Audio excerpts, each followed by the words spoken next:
Was ist dein biblisches Verständnis, wie Gott die Welt sieht? Every Sunday school child or new believer learns what God's greatest gift is. We all know that God's greatest gift is His Son who came to give us spiritual life. But I don't know about you, but I've never heard a sermon on what God's second greatest gift might possibly be. And I don't know that we necessarily have to agree how it ranks in this order, but definitely somewhere in at least the top 3 or 4, we have to consider this planet as one of God's greatest gifts to us. This planet is what provides everything we need for our physical life. And as we know, especially for example from the letters written by the Apostle John, we know that the physical does matter to God. We were never created to float around in the emptiness of outer space. We were created to live on a planet that gives us the air that we breathe, the water that we drink, the food that we eat, the materials that we use to make every single thing that we have. This planet also feeds our soul. It gives us the incredible natural beauty that surrounds us. And it is clear all through the Bible that God takes great pleasure in His creation. Whether it's the smallest, most insignificant aspect of it, or whether it's a distant galaxy or nebula far away. My father, a science teacher as well as a teaching elder in our local church, was known for the slides that he would put together back in the day when people used slides. He would have a slideshow that he would take around to camps and youth groups and churches and organizations, and he would show people the marvels of the universe, the distant things that we're only starting to see with the most powerful telescopes that we have.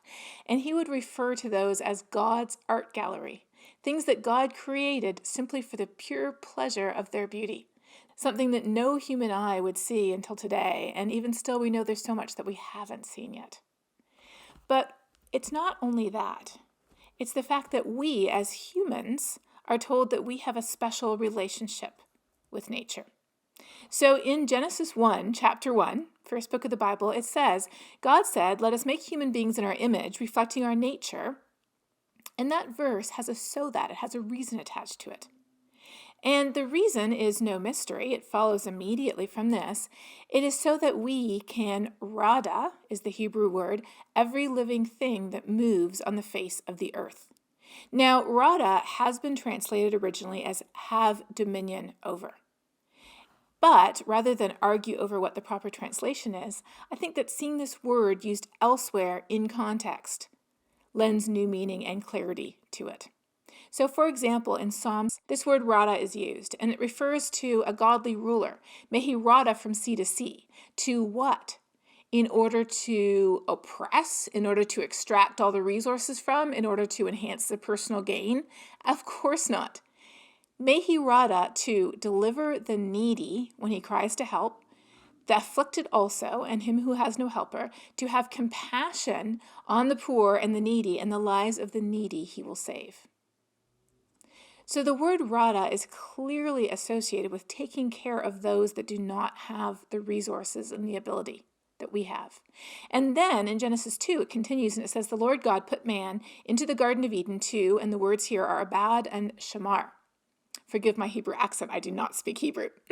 But these words mean to serve or to protect or guard or keep.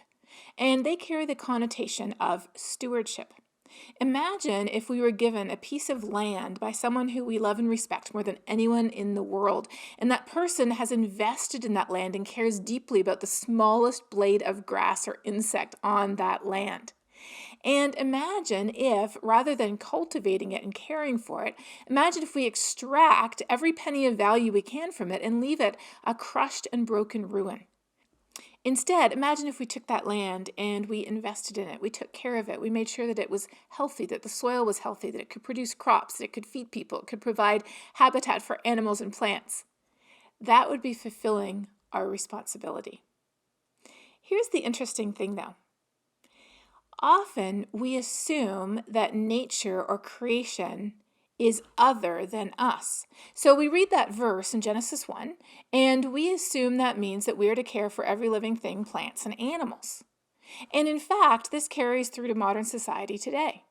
The Cambridge Dictionary defines nature as all the animals, plants, rocks, etc. in the world that exist independently of people. So it's as if there is this barrier between people and nature. But here's the thing, we are living things too. And so when we are told to care for all living things, that is not only plants and animals, it obviously must include humans as well. Traditionally, we have often interpreted this in an egocentric perspective. An egocentric perspective puts humans on the top of the pile, resting our feet, so to speak, on the rest of nature. And we know that in the Bible, the concept of resting your feet on someone or something implies conquering enemies. It does not imply a rada or an abad or a shamar. But then in the world, we may say, oh, well, humans are just one of every living thing and we're no different than any other. What we believe, though, is we believe that we do have a special role, but that special role is to care for, to protect, to guard, to keep all living things, including our sisters and brothers.